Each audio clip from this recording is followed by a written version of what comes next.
Welcome to this explainer. Today, we're unpacking the absolutely fascinating neuroscience and psychology behind why so many of us dream big but end up doing, well, absolutely nothing. I mean, we all know that exact feeling, right? Staring at the ceiling at 2 a.m., mapping out your future millionaire empire, but then the next day, nothing actually happens. So today, we are going to explore the biological wiring that causes this. So let's just dive right into this. Have you ever met someone who imagines success incredibly vividly, talks endlessly about this completely different life they're going to live, yet their day-to-day reality just never seems to change? Actually, maybe that someone is you. I know I've been there. You know you're capable. You believe you're capable. But there is this massive, almost invisible roadblock between the dream and the reality. It is a completely universal struggle. But here's the wild part. The answers aren't about willpower. They are deeply rooted in how our brains fundamentally process reward and fear. Part 1. Procrastination is not laziness. The hidden psychology of inaction. Okay, so check this out. Your brain is essentially playing a huge biological trick on you. When you vividly imagine your own success, your brain gets a quick hit of dopamine, the reward chemical, and it gives you this premature sense of achievement. You think you're just planning, but biologically speaking, your brain feels like it already crossed the finish line. And that completely tanks your urgency to actually do the work. Moving on to part 2, the illusion of progress, confusing thinking with actual doing. Think about it like this. When you constantly daydream about your goals, you are basically getting a chemical reward without breaking a sweat. You're effectively neutralizing your own drive to act. Thinking gives your brain a super easy dopamine win, whereas actual doing, well, that's uncomfortable.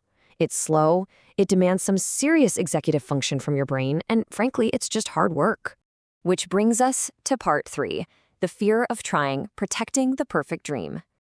Look, people stuck in this loop absolutely do not lack ambition. Not at all. Instead, they're suffering from a subconscious self-worth protection mechanism. They realize deep down that as long as they never actually try, their dream remains perfectly intact. Taking real action actually risks their self-image. Because, think about it, if they fail, they might have to face the incredibly harsh reality that they aren't quite as brilliant as they imagined. So the brain uses the planning phase as a shield, because in the planning phase, you never, ever fail. Part 4. Overthinking and mental exhaustion. The trap of feeling ready. This is a huge one. We have this totally false belief that we need to feel completely 100% ready before we even start. People wait around for this magical surge of preparedness or a sudden bolt of motivation to strike. But the psychological reality is totally backwards. Readiness and motivation are byproducts of taking action. You literally only start to feel ready once you are already in motion. Waiting for that perfect time leads straight to analysis paralysis, which is just this massive cascading mental drain. First, you analyze every single step. Then you obsess over every possible outcome. This constant cognitive load severely depletes your mental energy. And by the time the moment finally comes to execute, well, you hit step 4. You are physically and mentally just way too tired to act.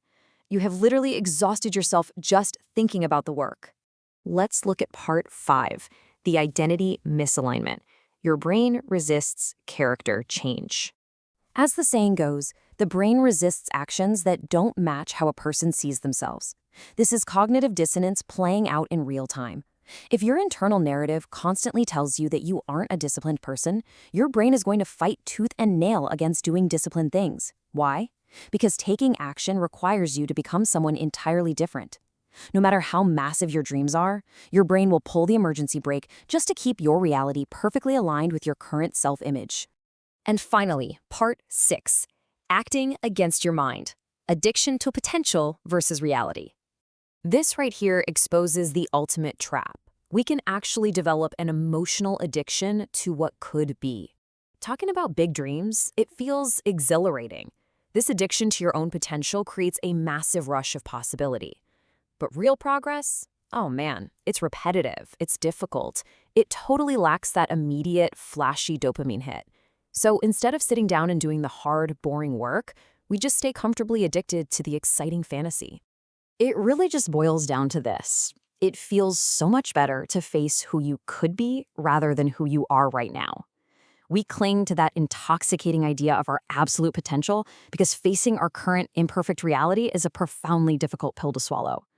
Staring at your flaws and that massive mountain of work ahead of you is daunting. So naturally, we retreat to the comforting mirror of our future selves.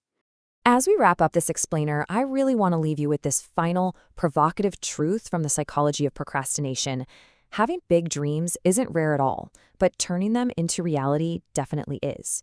The difference isn't talent, it's the ability to act even when your own mind is working against you. So think about this the next time you catch yourself daydreaming. Are you going to remain perfectly comfortable in your thoughts, just soaking up the chemical rewards of your own imagination? Or are you going to force yourself to take action and actually build that reality?